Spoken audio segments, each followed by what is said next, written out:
எப்படி நம்மளை நம்மளை பார்க்குறவங்கள கொஞ்சம் லூஸுன்னு நினைக்கிறாங்களா, இல்லை காவேரியை லூஸாகவே மாற்றிட்டாங்களா அப்படிங்கிறது புரியல. நம்மளும் பல தடவை சொல்லிட்டோம். கோர்ட்லேருந்து இல்லை, இப்போ நீங்கள் ஒரு அக்ரிமெண்ட் வந்திருக்கு. அந்த அக்ரிமெண்ட்டுக்கும் டிவோர்ஸ் பேப்பர்ஸ்க்கும் ஒரு வித்தியாசம் கூட தெரியாமல், இது கம்பெனி அக்ரிமெண்ட் அப்படிங்கிறத கூட படித்து பார்க்காம, டிவோர்ஸ் தானே, கான்ட்ராக்ட் முடிஞ்சிருச்சுன்னு பண்ணுறீங்களா, நான் கிளம்புறேன், நான் போயிட்டே இருப்பேன், இப்போ சொல்லுங்கள், கிளம்பிடுவேன், பையெல்லாம் தூக்கி ரெடியாக வச்சுட்டேன், துணியெல்லாம் எடுத்து மடித்து வச்சுட்டேங்கிற மாதிரி எதையாவது உளறிக்கிட்டு இருக்காங்க. உடனே இவர் மனசுக்குள்ளார உனக்கு தான் என்னுடைய மனசில் பாதி, என்னோட கம்பெனியில் பாதி கொடுக்குறேன், நீ இப்படி நினைக்கிறேன் மனசுக்குள்ளே நினைக்கிறாரு. இவர் வாயை திறந்து சொன்னாலே அந்த பிள்ளைக்கு புரிகிற மாதிரி தெரியல, வர மக்கு மாதிரி ஆகிட்டாங்க காவேரி.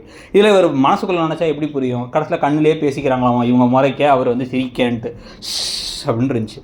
இதுக்கு நடுவில் பார்த்தீங்கன்னா இப்போ நிவின் கிட்டக்க உண்மையை சொல்லிடுறாரு.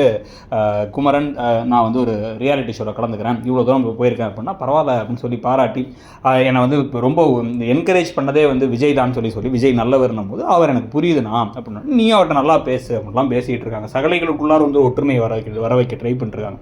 இப்போ டிவியில் குமரன் வரதை பார்த்து எக்ஸைட் ஆகி யமுனா பேரை சத்தமாக கூப்பிட்டுறாரு நிவின். உடனே அவங்க பார்த்து நம்ம என்னையா கூப்பிட்டீங்க அப்படின்னு அவங்க பார்க்க, அவங்க என்ன பண்ணுறாங்கன்னா உடனே அவங்க அக்காவை கால் பண்ணி சொல்லுன்னா கங்காவை கால் பண்ணி சொல்ல, கங்கா வாட், என்னோட கணவர் இதில் வராரா அப்படின்னு எடுத்து பார்த்து, அவர் என்னுடைய மனைவிக்காக எல்லாம் பண்ணுறேன், என் மனைவி தான் எனக்கு எல்லாமே, என் மனைவிக்காக ஒரு சர்ப்ரைஸாக அதை பண்ணுறேன் அப்படின்லாம் பேசி அந்த சங்கீதா என்னுடைய சிஸ்டர் மாதிரிலாம் சொன்னதை கேட்டு சந்தோஷமாயிடுறாங்க. ஸோ சந்தோஷமானது பிறகு இவர் கண்ணெல்லாம் கலங்கிடுது, இவரை போய் சந்தேகப்பட்டமேன்ட்டு. உடனே காவேரி எல்லாம் பேசிகிட்டு இருக்க. அப்போ விஜய் அவர் என்ன சொல்கிறார், ஆனால் கோதாவரி எனக்கு இதெல்லாம் முன்னாடியே தெரியுங்கிறார். சரின்னு சொல்லிட்டு இப்போ கேப் புக் பண்ணலான்னா, இல்லை வேணாம் நானே காரில் கூப்பிட்டு போனேன், போய் நான் குமரனை பார்க்க போகலாங்கிறாங்க. குமரனுக்கு அதுக்குள்ளார கங்கா கால் பண்ணிட்டு எங்கே இருக்கீங்கன்னு மட்டும் கேட்டுட்டு வச்சிடறாங்க, எதையுமே சொல்லாமல். இவர் நம்ம டிவியில் வந்திருப்போமா மாட்டோமான்னு யோசிச்சுட்டு இருக்காரு. இதுக்கப்புறம் அவரோட வாழ்க்கையில் ஒரு மேலே எப்படி வரப்போறாரு, இவங்களுக்குள்ள கட்டி பிடிச்சிக்கிறது, அதை பார்த்து காவேரி சந்தோஷப்பட்டதான் நடக்க போகுது. ஆனால் இன்னமும் காவேரி மக்காவே இருக்கிறாங்கிறது தான் நமக்கு கொஞ்சம் கவலையாக இருக்குது. உங்களுக்கு என்ன தோணுதுங்கிறத